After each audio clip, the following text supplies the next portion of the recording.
So just give me like a minute.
Okay, thanks so much. So let's get started. This lecture probably won't be as long as yesterday because the PowerPoints that I have left to do, it's not very much.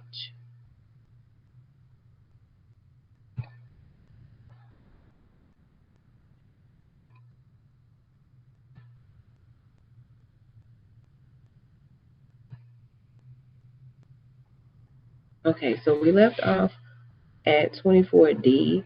Now, in your Schoology account, I went to add some additional information. The super bill.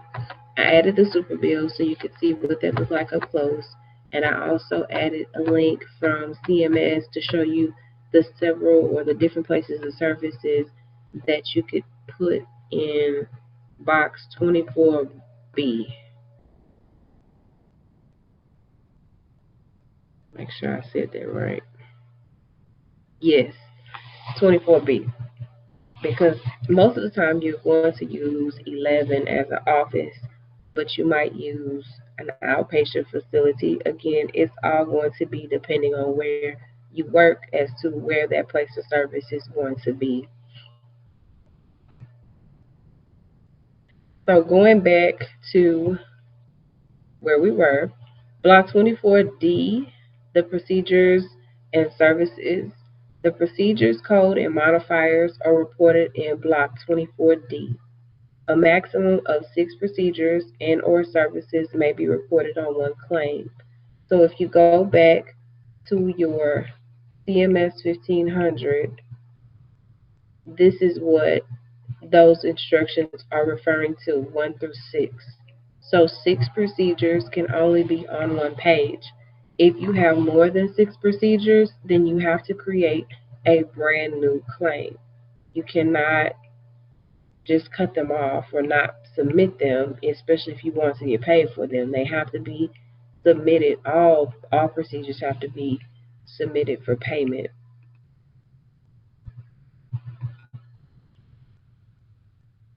If the reporting of additional procedures, you have to create a different page, just what I just explained. Below the heading in Block 24D is a parenthetical instruction, explain under unusual circumstances.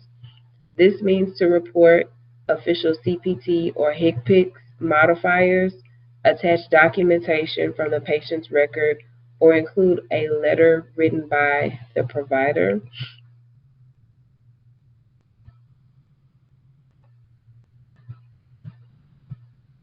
So if there's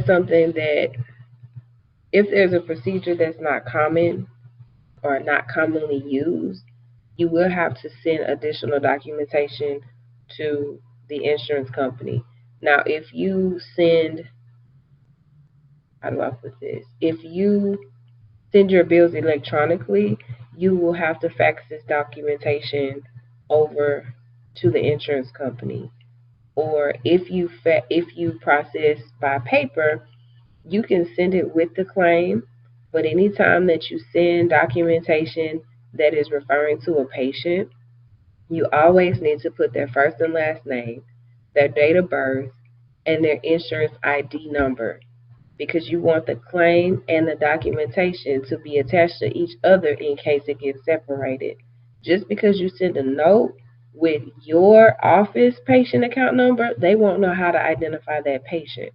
So again, if you have to send documentation in regards to a not common used procedure, make sure you put their last name, first name, date of birth, and insurance ID number.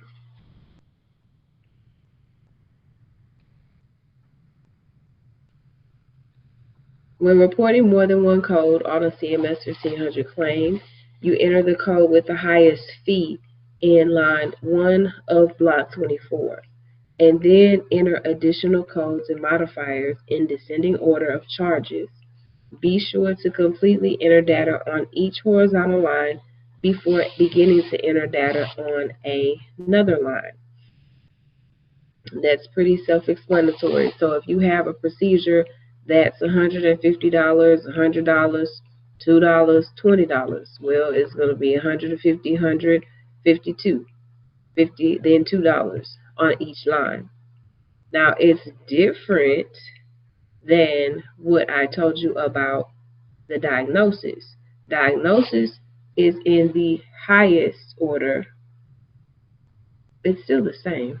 It's still going to be the same. It's really not different. It's just you're dealing with different numbers. Diagnosis is always highest. The price is always highest. Identical procedures or services can be reported on the same line if the following circumstances apply. The procedures were performed on consecutive days in the same month. The same code is assigned to the procedures and the services reported. Identical charges apply to the assigned code.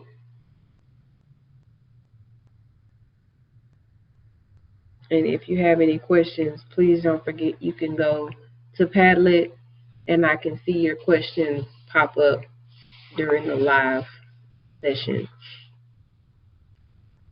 On Block 24G, days or units, that must be completed. So I mentioned it on yesterday. So I want to show you exactly what that is. So this procedure that I chose is 97140. That's manual therapy. Manual therapy is manipulation of soft tissue. It's not a massage, it's breaking of scar tissue. And typically we only do 1 unit of this. 1 unit is based on time. And for me, hold on, CPT code units. And I'll show you the breakdown of it here. For me, because I am a chiropractor and we do a lot of time units, this is the rule that you must follow. There's an 8-minute rule. The 8-minute rule, so 0 to 7 minutes is never charged. That's considered dead time. So any procedure that has been performed from 0 to 7 minutes, you will not get paid for that. It's the 8-minute rule. In order to build 1 unit of CPT code, you must perform the modality for at least 8 minutes. The modality could be e-stim, electrical stimulation, it could be ultrasound, it could be manual therapy. But in order to get paid, you must perform it for 8 minutes. After that, it'll always be plus 15. So every 15 is another unit. So 8 to 22 minutes is 1 unit, 23 to 37 is the second unit, and so on and so forth. Some people don't understand this rule because they automatically think if you did 15 minutes, understand, you start adding 15, 30, 40, it gets confusing. But it's always 8 minutes. At the 8 minute, then you can start billing.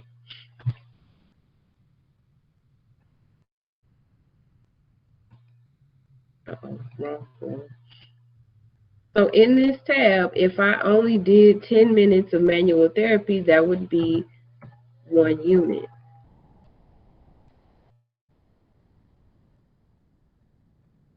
Okay. Now, if I change this unit, or I'm sorry, if I change this code to 97110, that's an exercise code. So if I want somebody to do 45 minutes of exercise, then that's going to be 3 units. 3 units.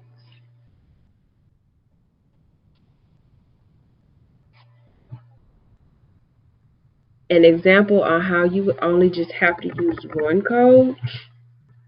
Let's do a new patient exam. So let's do a 99204. That is a mid-level examination. We're going to do the diagnosis pointer, and then you just put 1. Now, once we start going into the book, this one is based on time, but it's based on time for the code, not the unit. And so you have to understand the difference. There are some codes that are based by day, and there are some codes based by time.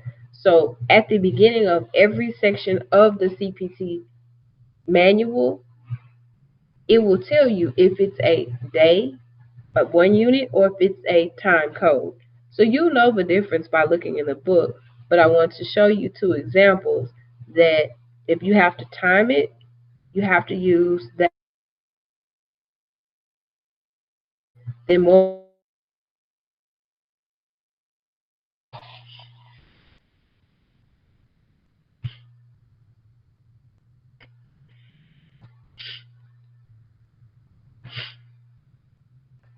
Although this is not highlighted, modifiers, you should highlight or star this, is to accurately report a procedure or service. Up to 4 CPT HIC-PIC modifiers can be entered to the right of the solid vertical line in block 24D.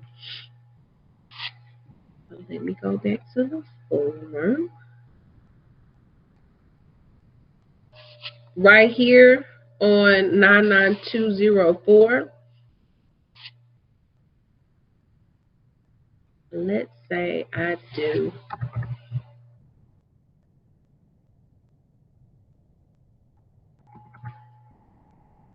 a, and please don't get frazzled or confused when I'm talking codes. You have to remember, I've been doing this for a while, so I know the codes by heart, off the top of my head. And you'll get to that point too. So these are just examples to show you how to put them in and give you examples, not for you to be like, oh my gosh, she's just spouting these codes off. But like I said too, I've been doing this for a while. So that means that another procedure has been done on the same day as an exam. So you can add up to 4 modifiers if you need to. Sometimes the most that I've seen is 2 in my line of work. But if you work in a surgical center, you might have 4. You might actually use all of them. So just know that you have that leeway to provide more documentation without actually having to write it out. That's all billing and coding is. You're communicating with other doctors, you're communicating with other medical facilities and the insurance company with codes. That's why it's a universal system. Now, are we behind? Yes. Because in 2000, 2015 is when we actually changed over to ICD-10. We used to use ICD-9, but the rest of the world was on ICD-10. So the United States decided to catch up.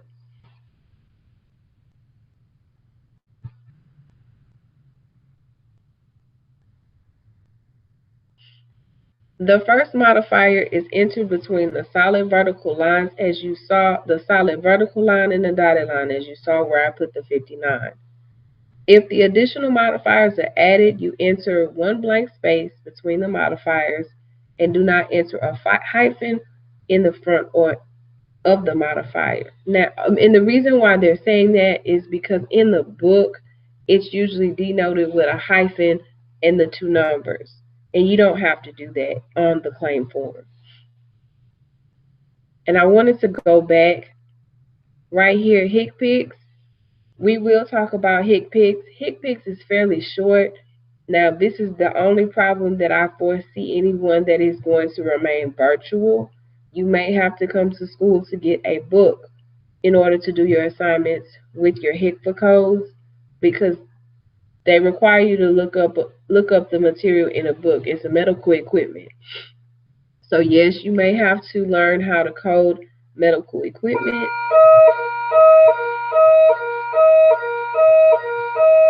And I forgot about the bell, so I'm sorry. You might have to know how to code the medical equipment because you might be giving somebody something to be discharged from the hospital. You have to know how to order it.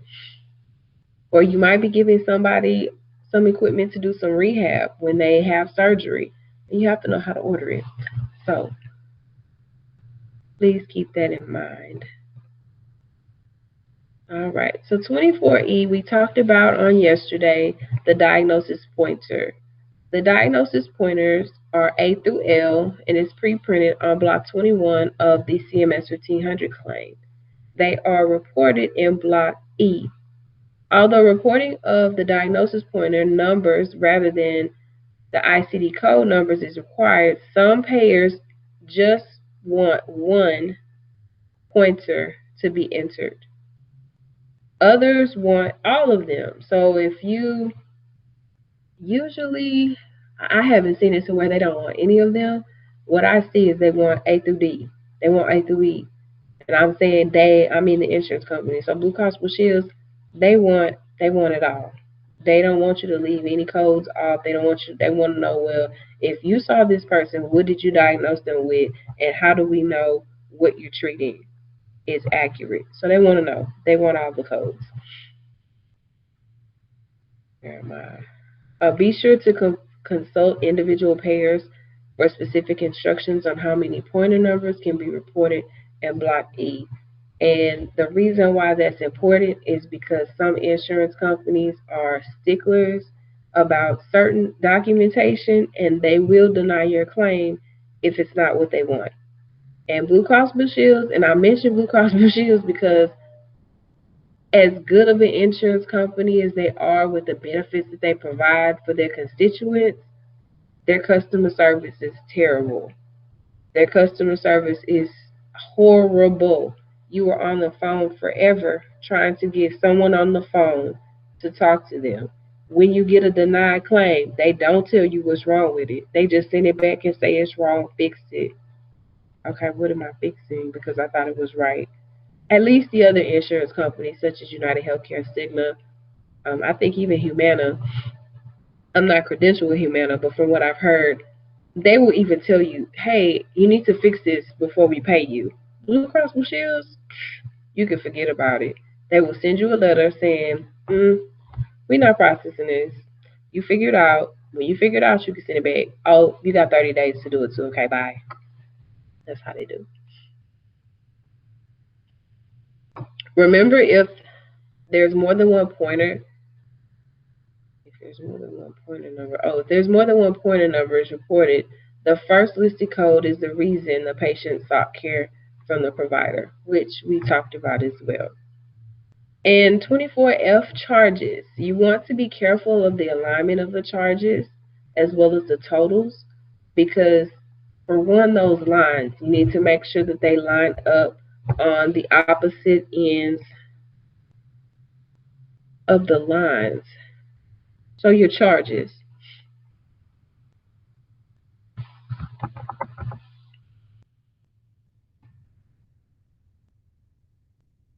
So an exam is 125.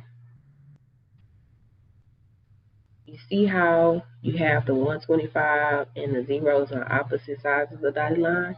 That's how it should line up when you print it if you're doing something if you're doing something on paper. If you're doing your claims electronically, then you don't have to worry about this because it's going to be sent through the air anyway. But on paper, it has to line up. Must line up, or again, that's another way that they will send your stuff back and say, we don't want it.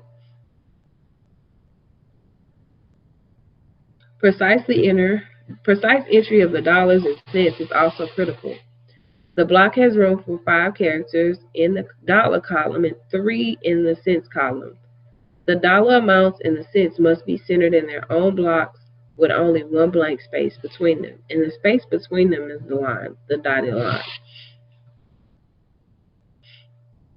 We've already talked about the days or units, that you're going to have some that are strictly day units, days, and the other ones are based on time.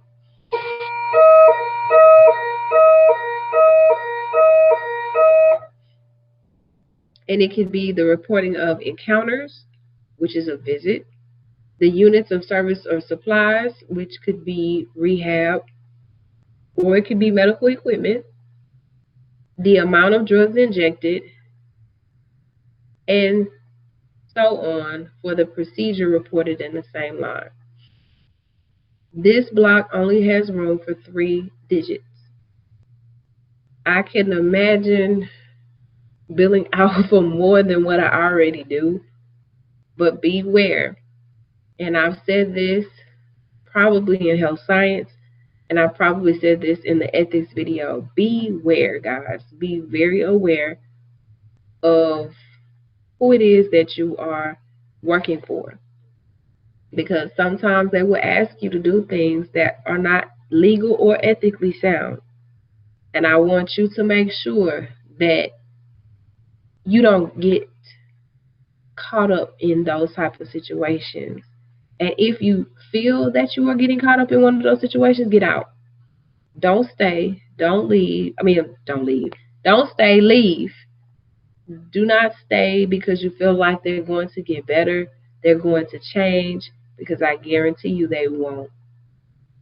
Take it from me, from someone that has experience in that. I don't wish that on anyone. I don't wish going to court. I don't wish being subpoenaed. I don't wish that on a single soul. So if you don't listen or hear anything else I say to you through this video, do not let someone coerce you into doing something that is illegal, ethically and morally wrong, to where you lose your livelihood. It is not worth it. Now, off my soapbox. The most common number entered, as I stated too before, is a number 1 to deliver or represent the service of a single service of a procedure or a service.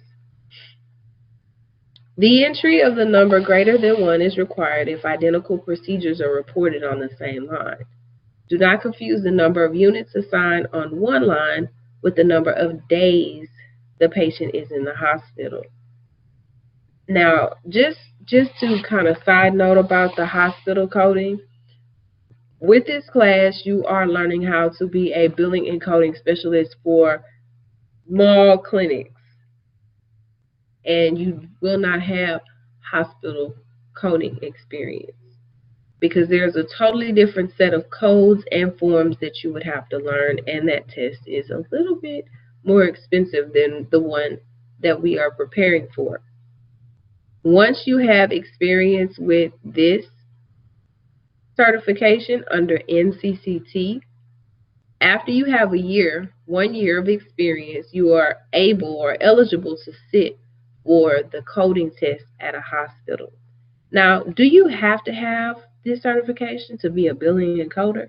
No, but it makes you more marketable because you know what you're talking about. You've gone through a training program, and I hope and keep my fingers crossed that in the springtime I can resume our rotations in order for you to have some additional skill sets to put on your resume.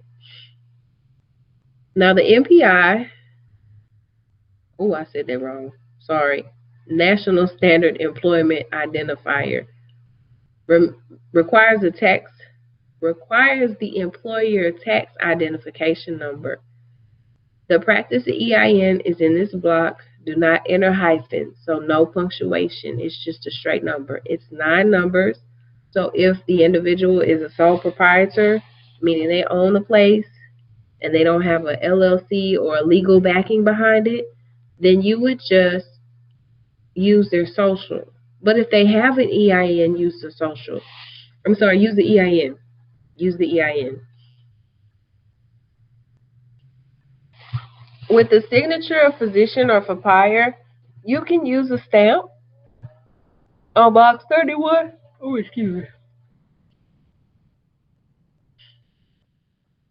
me. Down here, where this little feather is, you can use a doctor's stamp, but most of the time, what you're going to put is SOF. Most of the time in block 13, back up here, 13 is the patient, 12 and 13.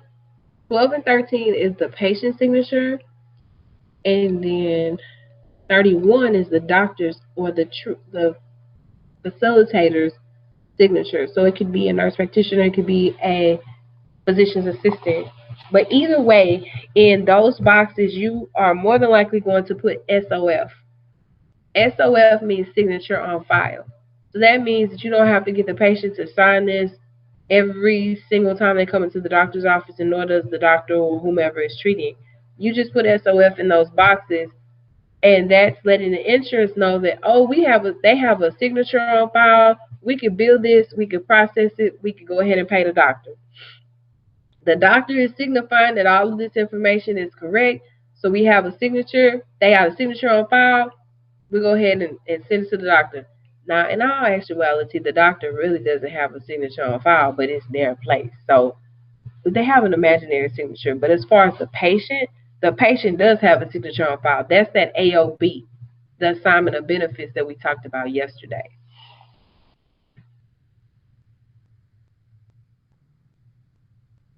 Hold on, y'all. Hold on.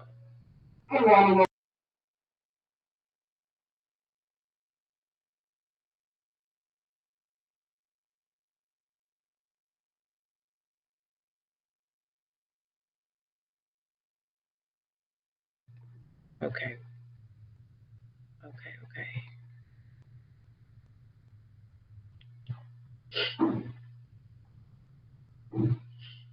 The one part too that I want you to either highlight or put a star by.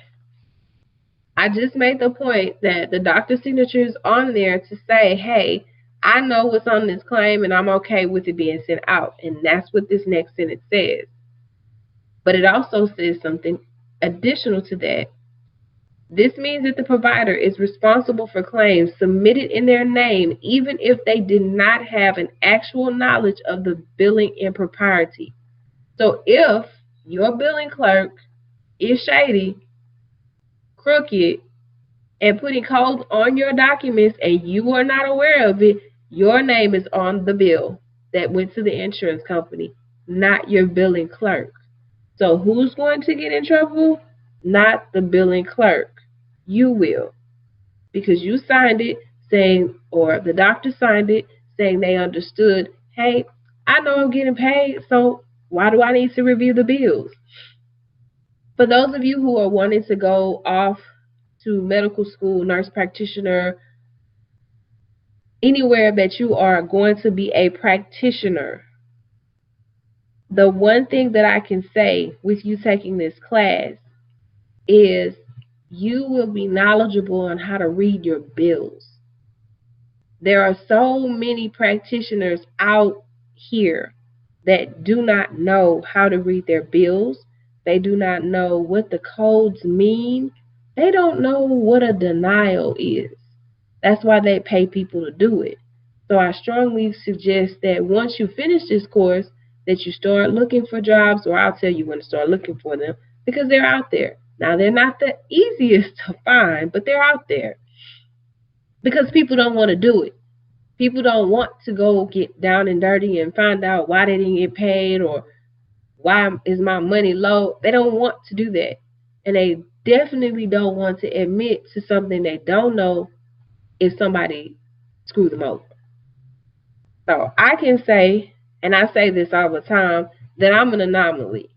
The reason why I learned how to do billing and coding, yes, we took one class in college regarding on how to get bills and send off for insurance, but it was one class.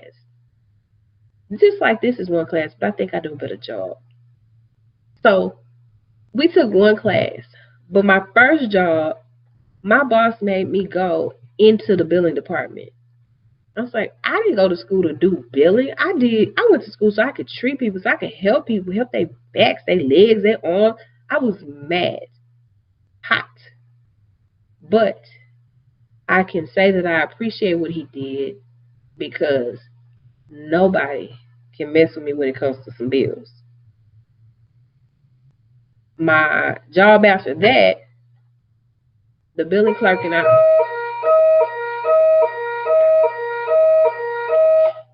the billing clerk and I used to go back and forth because I would always question her judgment. I would always question her procedures. Well, why are you doing that? Why why are you coding like that? You're not supposed to code like that. Well, how do you know? Or why do you know so much? I should. My name is on that. I don't need you billing for something that I'm not aware of or I don't know what that is. Ask questions because you guys, you need to know for real what's going on with your name, especially if you're not doing your billing. You need to go back and do an audit or pay somebody to do an audit and make sure that what's going out is proper or what's going out is correct. Because the people that I worked for before I became a teacher, they are in jail because of what they did or what they claim they didn't do. One got 20, one got 15, and one got 10 years. So learn this stuff. Ooh, y'all, I hope I can finish. Have an interview for a new teacher. Okay, let me see. Okay, we almost done. Because the next couple of slides at the end are instructions on how for you to complete an actual claim. So tomorrow, because it's Friday, I will release your claims for you to do those at home and you'll submit them to me as your assignment. But moving on. Reporting the billing entity. And I talked about this yesterday, but this is just going through the actual PowerPoint and tying it together. So block 33 requires the entry of the name, address, telephone number, and the billing entity. The billing entity is the legal business name of the practice. So I will do mine.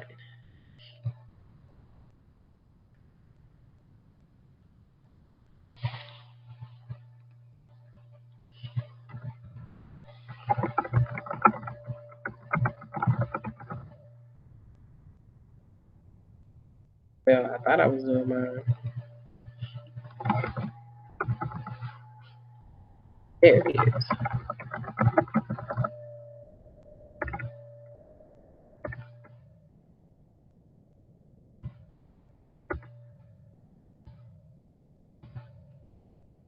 Slow.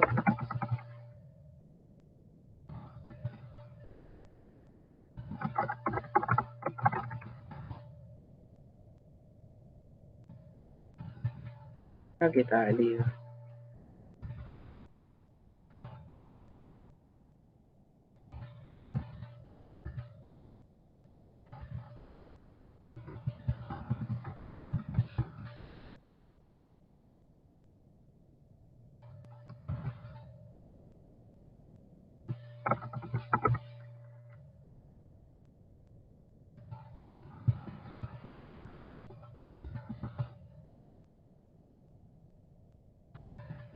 This is usually not this slow.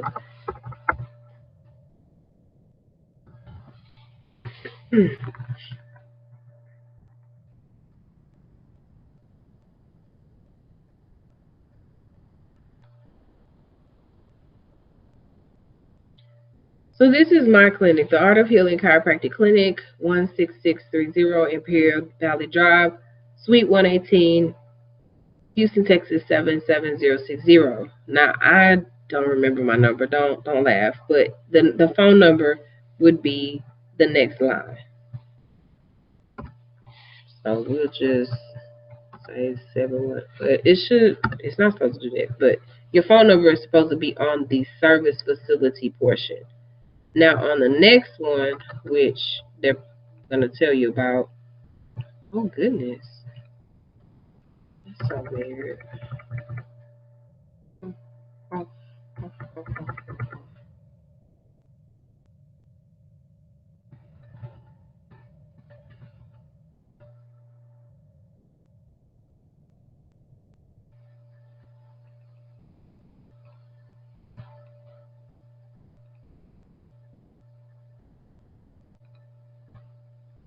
I said that wrong. The facility location is here in 32. In 33 is the billing. So this is where I will put my P.O. box and my phone number. Right here, A is where you would put the MPI.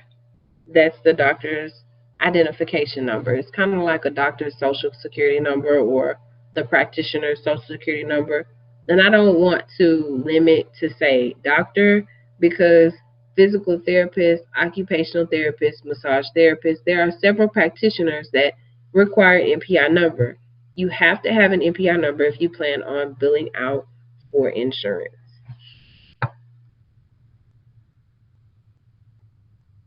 Let's see how far we are. Okay, yeah. Processing secondary claims. So the secondary insurance claim is filed only after the remittance advice is generated as a result of processing the primary claim has been received. But first off, let me back up.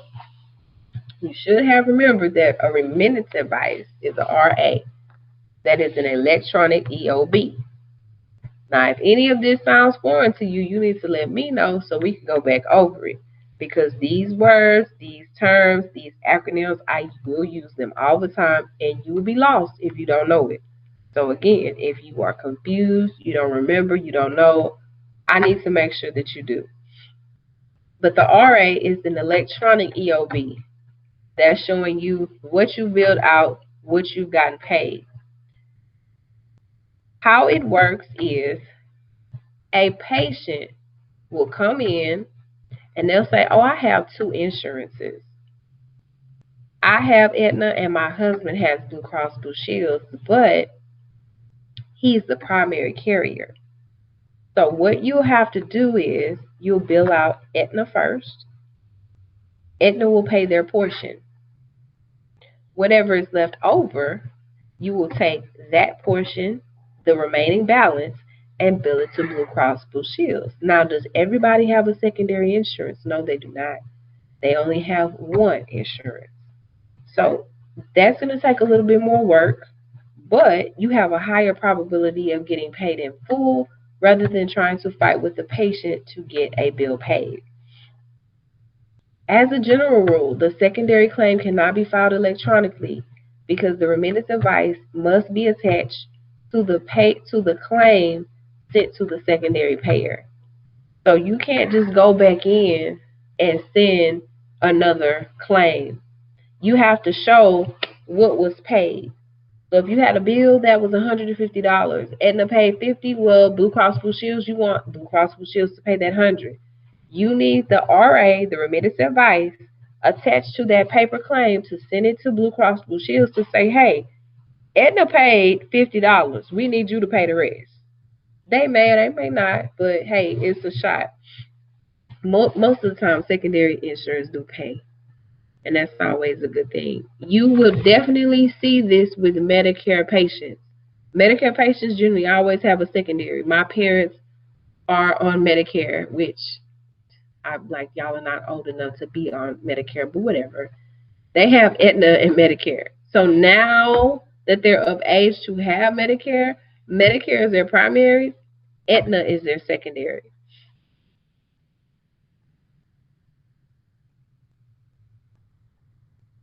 Mm, Many payers require primary insurance information to be entered in blocks 11 through C. The secondary policy is identified in blocks 1 and 1A.